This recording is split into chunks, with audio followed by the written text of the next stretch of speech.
Hey, what's up? Just want to record this quick video for you guys to walk you through the sales metamorphosis, the kind of like progression of someone starting as an appointment setter all the way to the point where they become a web strategist. So, forgive these graphics here. I'm still kind of working on this stuff here, but the content here, I just want to get in front of you guys, get your questions, see where things are unclear, so I could continue to kind of build this out.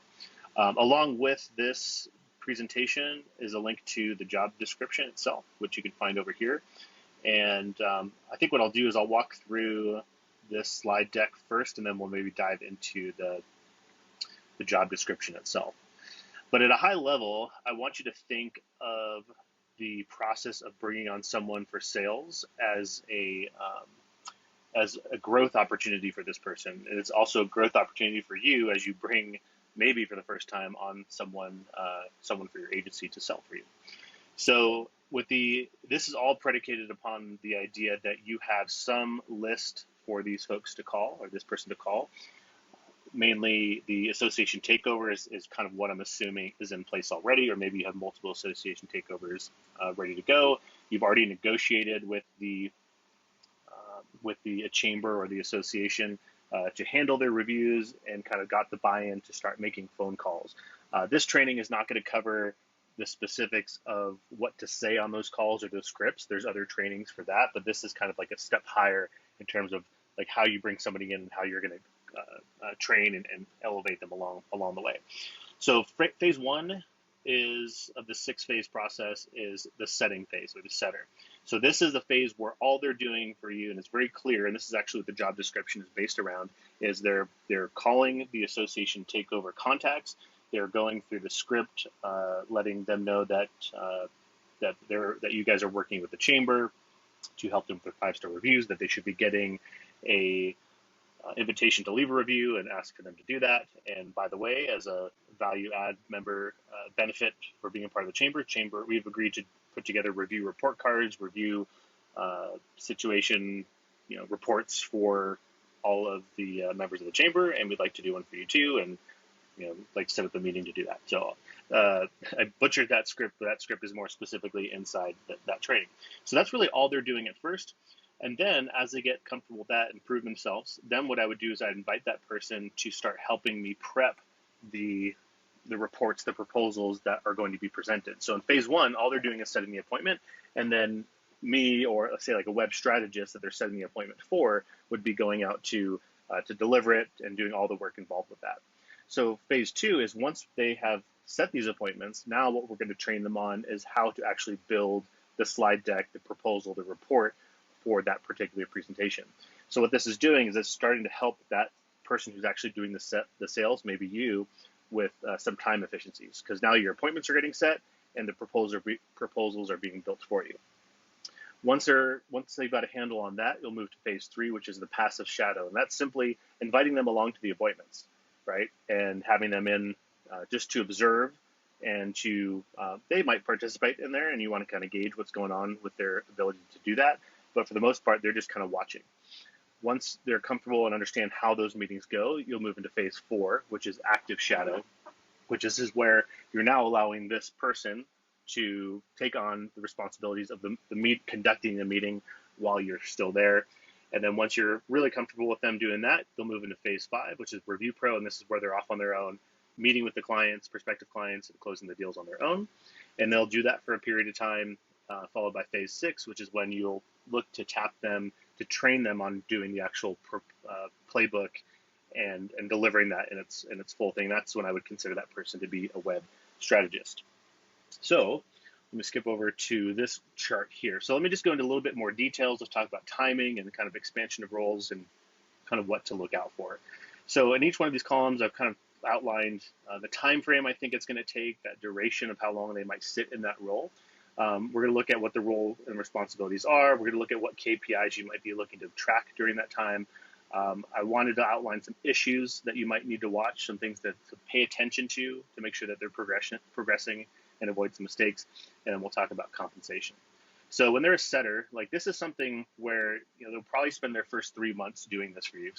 So from 0 to 12 weeks, Now, this is one that you probably have the most flexibility of, like if somebody's like showing a lot of promise and capability early on, like you might decide to compress this and move on to some of these other steps. But what I find is like, giving them around 3 months of appointment setting is going to keep you pretty busy with new opportunities. It's going to be creating new deals and keep your team pretty active. So like that's, if you're hiring for this role right now, it's probably that you're wanting more sales and you're wanting more opportunities to bring this service to people. So spend some time taking advantage of that new hire that you've got. So what they're primarily doing here is they're setting those appointments for the web strategy team, for a salesperson who's actually going to close it, or maybe that they're setting these appointments for you if you're in that role currently. And so the things that I'm looking at during this phase in terms of what I want to pay attention to is like how many calls are they making, and how many meetings are scheduled. Like pretty simple, right? And those two metrics will give you an indicator as to how they're doing and what coaching you need to give them. So the things that I'm paying attention to about new hires in this role is like, am I sensing any call avoidance? Like, are they not actually calling? We've seen that before, right? Like, are they actually picking up and dialing as many calls as we think they are? Because I think the first week or two, you're going to know really quickly whether or not this person is comfortable on the phone, comfortable talking to people they don't know, is either like motivated and excited by it. And yes, there are people out there that like totally love that, or they think they could do it, and they're just trying to get through this phase of it in order to move on to something else that maybe they're really excited about some other aspect of selling that you've talked to them about, like the future of becoming a web strategist. But they can never be a web strategist if one of the most foundational things to this, which is talking to people, can't be done. So I'd be looking at that. I'd be looking at the size of your database. Like, do you have sufficient number of people for them to call, right? And how many times are you having them call? And are you able to recycle older leads into calling again, those kind of things. So I'd be paying attention to that. And then I also want to be paying attention to how well they're adhering to the script. Now, we know the script works. We've done it. Other people in the community have used this script. Of course, there's room for improvement. Of course, there's tweaks that could be done. But before we start coming up with new ways to do things, before we start innovating, let's copy it first, right? Let's make sure that they're actually using it as defined before we start trying to find new ways to do this. And then as far as compensation, this is a person that you're probably bringing on for an hourly wage, and probably compensating them based off of the closes for the appointments you schedule. Now, they don't necessarily have control over those closes, but just giving them a little bit of that incentive, letting them know that good appointments lead to good conversations, lead to closes. All right, so after that phase is done, what I'd look to move into them next is what we call the prepper phase, which is all this means is they're prepping the reports and the proposals that you're going to go off and use, right? So this is going to be a really great way for them to understand even more about review and reputation management, help them understand and see a lot of different client scenarios of why everyone needs reviews and like what are the common issues. Because you've probably experienced this yourself, as you build a proposal for a client and assess their current review situation, you run into a couple different scenarios of different types of businesses and where they're at. And this is like great training ground for them to understand the different types of reasons why people need help with reviews. And so this is a really strong way for them to learn, but it's also an awesome way for you to get some of your time back, because now they're not only sending appointments, they're going to be handing you a proposal more or less ready to go that you can go take off to that appointment. Cool.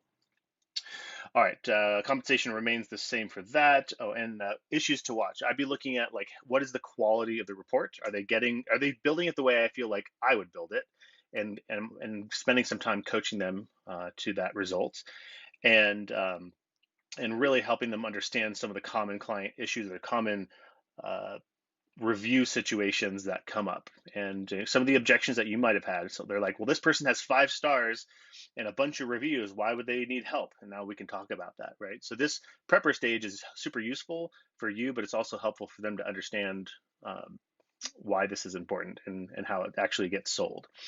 After that, we'll move into the passive shadow, and this is where we're going to start inviting this person along to meetings with us. So if it's in person, have them come along with you in person. If it's a Zoom meeting, like invite them to the meeting. And this is where I just want them to observe and kind of attend that meeting along with me. The things that I'm going to be paying attention to KPI wise, like now that I'm starting to introduce some other demands on their time, I want to make sure that I'm still paying attention to calls scheduled in meetings, but I'm also paying attention to how many proposals reports they're putting together. Um, in these meetings, I want to kind of assess in terms of issues to watch. I want to assess their eagerness to participate in the meetings. Like, are they beginning to engage? Like, are they just being like a fly in the wall, not saying anything, or are they like showing some enthusiasm because now they've called and talked to a bunch of people at this stage. They've prepared a bunch of these proposals, so they know a thing or two about it. So they should be able to to talk a little bit about this. Not that they need to and they need to carry the show at all. I just want to see some early signs of life that they're going to be able to engage. And that might not happen in the very first passive shadow, but as you do more and more of them, I'd be encouraging them to speak and to participate in those meetings. Compensation remains the same there. All right, so then once they've seen enough of those, I'll transition to what we call active shadow. This is where they're actually conducting the meeting themselves, but I'm there, but I'm there to coach and to like save or handle any objections or if they get caught up anywhere. And again, I'm still looking to make sure that calls and all these things are getting scheduled because now we're introducing more demands on their time. The issues that I'm going to watch is making sure that like me as the coach that's sitting in the meeting or you as the coach sitting in that meeting are not like taking over too much, like letting them fly, giving them the space to do that, letting them answer their own objections. Doesn't mean you won't jump in and save them, but you just need to be aware of how much you're doing that. And I've also be pulling those into kind of post meeting debriefs with them to talk to them about like how you might have done something different or changing any of those phrasings in terms of your discussion there.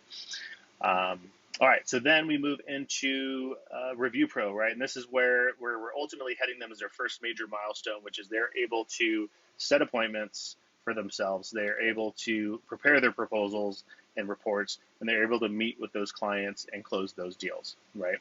And so in terms of issues to watch, like this is probably going to give you the most impact. Like what we found is that when we had our team members getting to this point, this is where we saw them having the least amount of time to actually do those initial calls that they were hired for. And this is why we start to look at, okay, maybe this is a time for us to begin looking for a new appointment setter to start this process over again, right? That's something to think about, that now you've got somebody who's trained up who also needs some of these appointments. So that's why this is a kind of a secular thing that we kind of start this process over and over again. You don't always have to be going through every phase of this, but I think it's something to pay real close attention to. In terms of KPIs, now this is the first time we're actually looking at kind of their full sales pipeline and treating them more like a web strategist, where we're looking at like how many opportunities and meetings and IDs and conversations are they actually having. And this is also where we would transition them probably to some percentage commission versus the closing part by itself, although you don't necessarily have to. This also might be where you decide to transition them to more of a base salary as well. But again, like that's something you have control over. And so this is kind of the story, what I'm sharing with you here. This is roughly what, we talk about Tom Lickliter on our team all the time with respect to this particular scenario where he came in basically doing these first, this first phase at the beginning. That's all he sold at the beginning of the Review Pro. Now we hired him as a salesperson to come in, but he was setting his appointments, and then as he was setting appointments, we got him into prepping those proposals, and then he was shadowing them. He moved through that pretty quickly. So like I'm just giving you these time frames and durations as recommendations. But in his first year, he sold 60 plus review lead seats, and he was a machine at that, all based off the association takeover, all based off of this process that we outlined here. And it got to the point where we realized that, and Tom was like begging for it. He's like, I see the other guys selling these bigger contracts, like, and even selling contracts to people that I brought in with reviews. Like, how can I get to go do that? And that's where we can then introduce a person like that into a web strategy role and actually allowing them to go through the full playbook process. And we would repeat something very similar here, where we would have them passive shadow and active shadow, and then ultimately let them off on their own. So I just wanted to put this together as an overview of that. And there'll be a link to the appointment setter's job description, which you can find here. And, I'm not going to read through this here after all. So I'll let you guys just take a peek through this and let me know what questions you have. Um, and what I'll do is, based off of your questions, what I'm hoping to do is, based off of like your questions, just make some edits to this, and I'll probably re-record like a more complete training, or maybe just a revised training, so that way we can have this be as complete as possible. Thanks for your feedback. Thanks for your questions in advance. Feel free to drop those questions around this video or in the Facebook group or wherever, and we will go from there. Cheers.